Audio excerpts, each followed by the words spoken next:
Hello, welcome to the channel. This is No Expense Spent. I'm Angel and we are going to be sewing something today. If you're new to the channel, you might not realise this is not just a craft channel, I also work on old cars, so I alternate between the two because there's a little bit of crossover between the things that I do, and this is what I do for a living. So if you want a little bit of a mixed bag of a channel where you're not quite sure what you're going to get every week, this is the place to be. So please do remember to subscribe. Costs you nothing, and it means you can keep track of what I'm up to without having to dig me up out of bookmarks or whatever.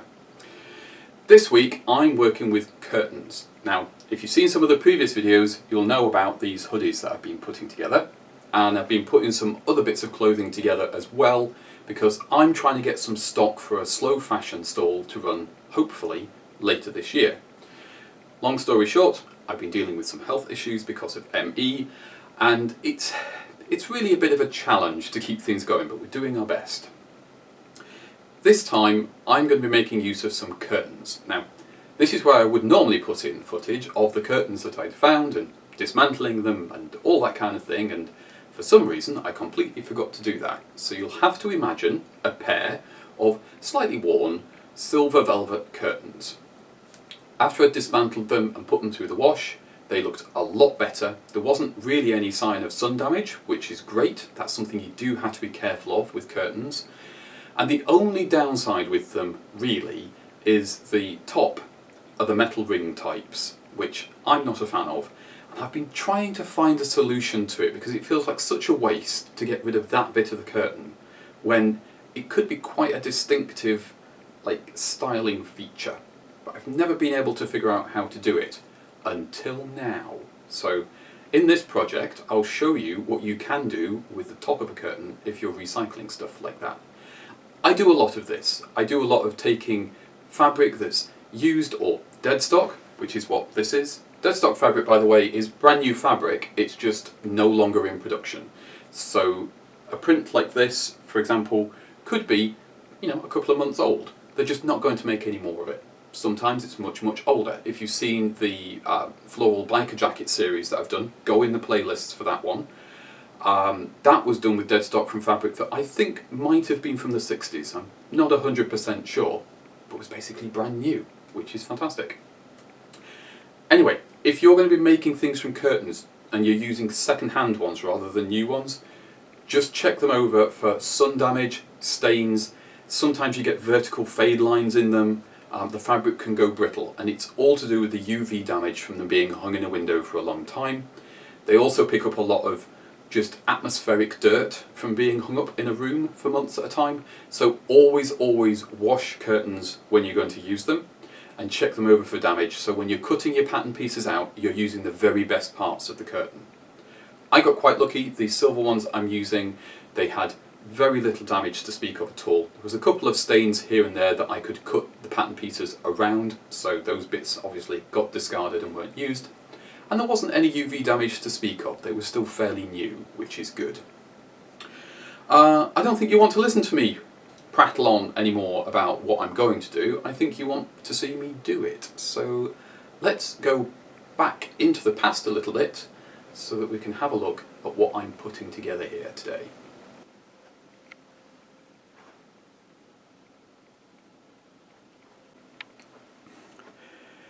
It's getting late in the day here and I'm running out of decent light for filming with because I use natural daylight wherever possible.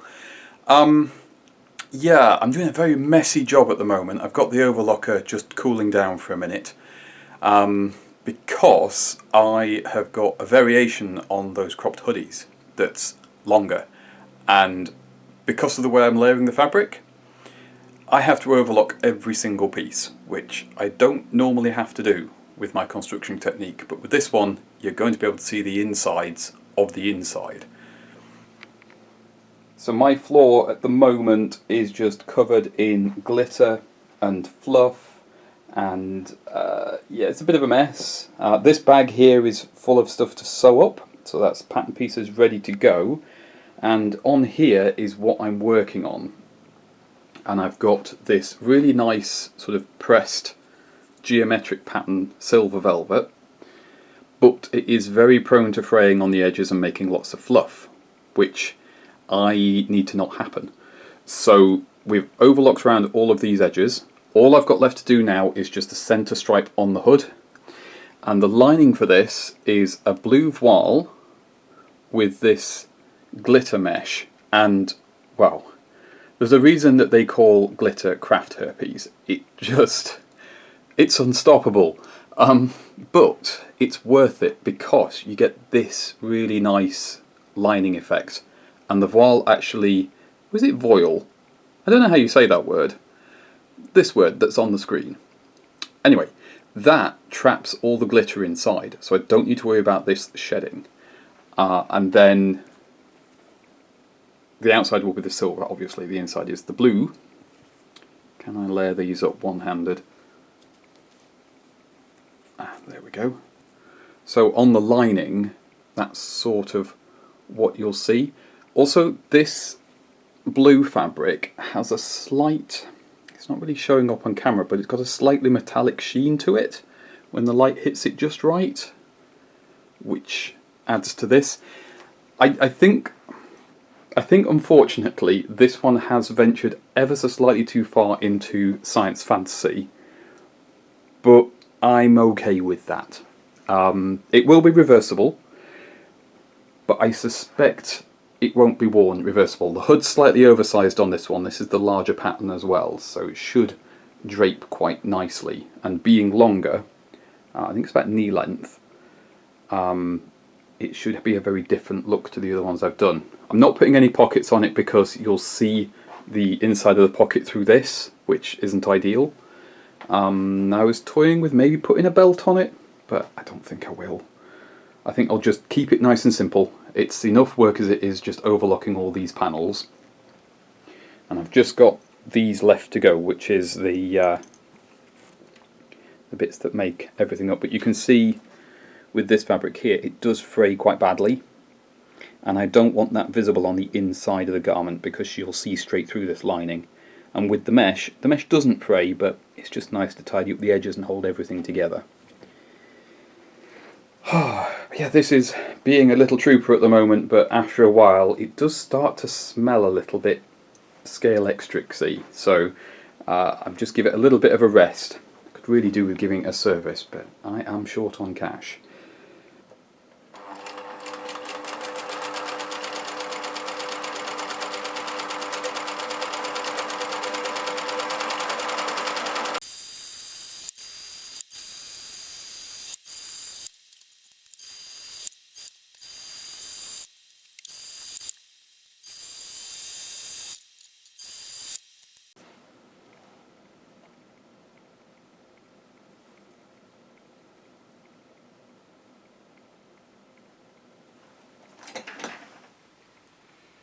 I've nearly finished that silver and blue hoodie, the long one that I've been working on. I've just got top stitching to do and a little bit of hand stitching to finish off the final seam from turning it out. And I have a bit of fabric left over, which I've got an idea for. I was brainstorming with Pat a little bit about this. Let me just unravel this. One thing with using curtains is you end up sometimes, if they're this style, with these sort of eyelets, like really gigantic eyelets, so you can put that through the curtain pole. I'm not a fan of this style. I think I've mentioned that in previous videos, but I always wondered if there was a way of using this for something, because it always seemed very wasteful to cut the strip off and not have a use for it. The silver and blue hoodie that I'm making is long enough that it would be able to be worn with a belt. And I thought, what if I use this as a belt? The only trouble is, the back isn't very nice, and there's no easy way to finish that off without, either a lot of very careful hand stitching from the back to keep this open, or putting it over the silver, which I don't really like. And then I remembered I have the scraps that I bought recently from Minerva, and that gave me a bit of an idea, because not only have I got enough of the tab top, which is about the right size for a belt, I've also got some extra in the plain silver. So that can become the back of the belt, which would hide all of this. Only problem there, obviously, is the ring then just has that silver showing through, and it's not really what I'm after here. So what if we just use the silver as the backing, and we use some of these scraps sandwiched between, and then we've got something interesting, because now I've got these colours showing through, which will complement the lining on the jacket. Because I want to keep the jacket reversible, I haven't put belt loops on it, so this belt wouldn't have to stay with the jacket. You could, I keep calling it a jacket, I don't really know what you call it, but yeah, you don't need to keep the belt with it. You could use the belt separately, and I don't know, just it's an idea. I think it'll work. The challenge is going to be making it look nice. So I have to make sure I line these pieces of fabric up and sew those onto the back first. And then you take your plain silver, sew the silver face to face like that to make a big long tube, turn it the right way out, and then finish off the ends. I don't know if I'm going to try and put a buckle on this. I don't think I've got one this big, so probably not. So it'd be more like a sash type belt. But yeah, we'll experiment. We'll experiment and see if this works. Hopefully it does. I won't have really lost anything if it doesn't. And if it does work, I've gained a use for the top of these curtains, which I didn't previously have. That would be really good for using up all these little odds and ends I've got.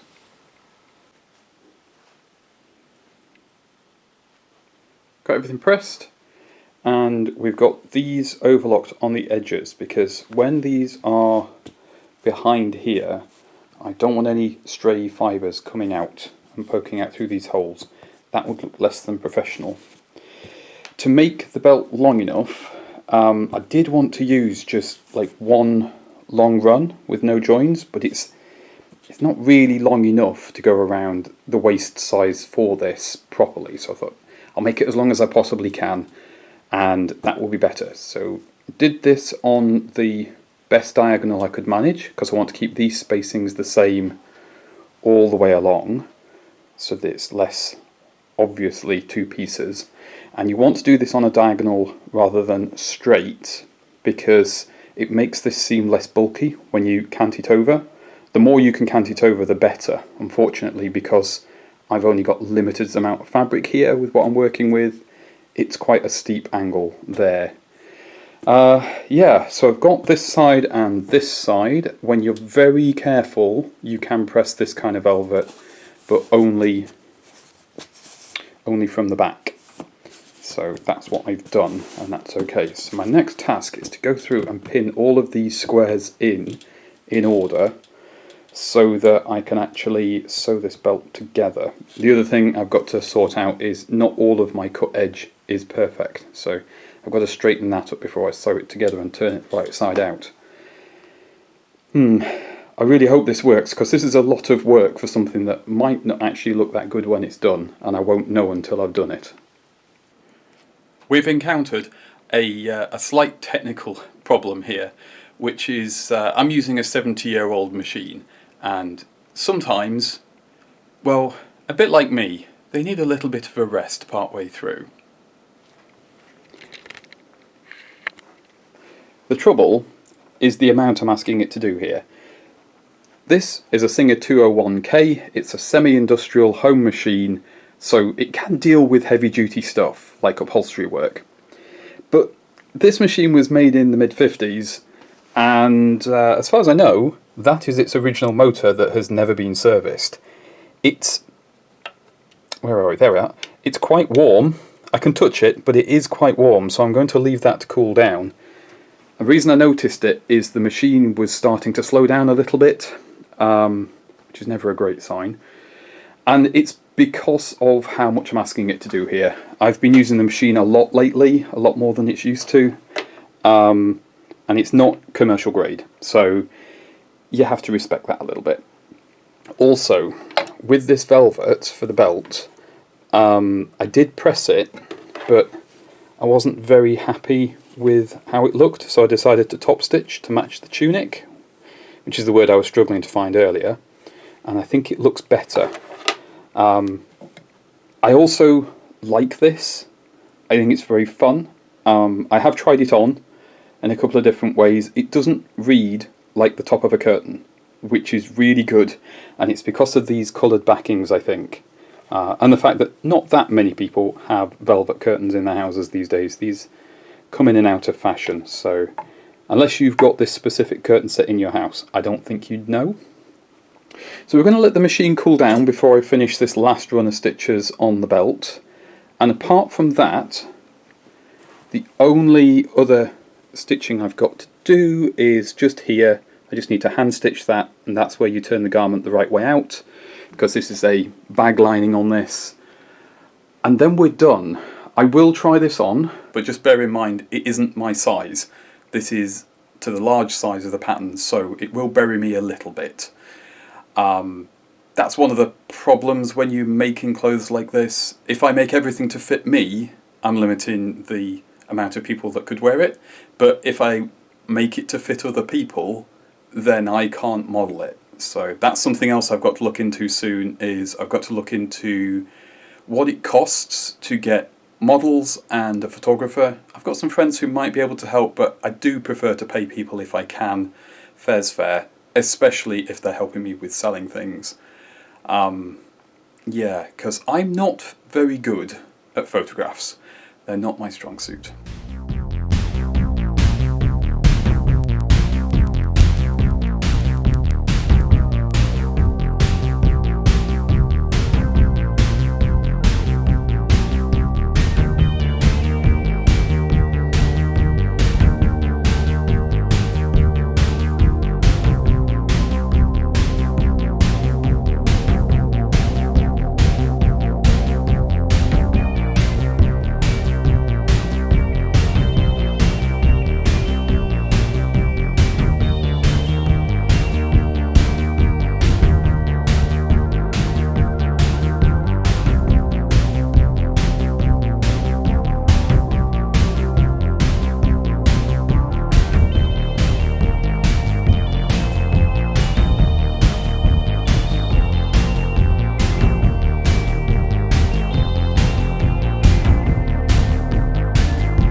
There we go. I don't usually tack a bit on after the outro here, but I'm going to this time because there's a couple of little bits and pieces I just want to fill you in on before you go. The tunic that I've made, I'm going to go with the word tunic for it. Leave a comment down below if you think it should be called something else, because I'm not really sure what to call it. Anyway, the tunic that I've made is too big for me. It's the next size up from what I am, which is why it buries me a little bit. I was having some trouble keeping it on my shoulders because I'm just not that big. The belt helps, that does hold it in, and obviously the belt can be used separately. It's fully reversible, as you saw. And this brings me on to the next thing that I've been working on in the background. I've been speaking to a friend who's a very good photographer, about possibly helping out with product photography and modelling photography, which is something that I'm not very good at. I'm also going to be trying to find some people who are willing to do some modelling for me. Unfortunately, I'm quite skint. It's not been easy at the moment. I mean, a little bit of a begging bowl moment here, description box, blah blah blah. But it's expensive getting yourself going with these things. There's a lot of little bits and pieces. But I do need some models in some different sizes, height, width, gender, all the rest of it, because I don't want to model every single garment myself, especially if they don't fit. I want to model the garments so that they look their best on a range of people that you can relate to as a buyer. I also want to speak to some plus size people so that I can scale up my patterns a bit better. At the moment, I can only really do the patterns for, I think they call it straight sizing, when it's just like my build, which is regarded as average. It's really not. Size-wise, I think I'm a bit below average, but anyway, that's a topic for another day. I do want to scale my patterns up proportionally so that they're suitable for plus size bodies. Because if I just scale it up as though it's just a bigger version of my body, that's not going to fit somebody who's plus size, because your proportions, you're distributed differently, and you want clothes that fit and look good on you. So that's going to take me a little bit longer, because I'm going to be relying on some volunteers there, and the mannequin, it's only vaguely person shaped, so that doesn't really help. There will be more stuff coming. I've got plenty more garments lined up. It's not all going to be hoodies. I do have some different things to put together. I'm just, at the moment, I am struggling to find the time to get everything in around my health and all the other stuff that's going on in the background. Anyway, I'll let you go. I've talked for long enough here, and I will hopefully see you in the next video. Patrons, once again, big thank you. You are keeping the lights on here, and if you haven't yet, don't forget to subscribe. See you next week.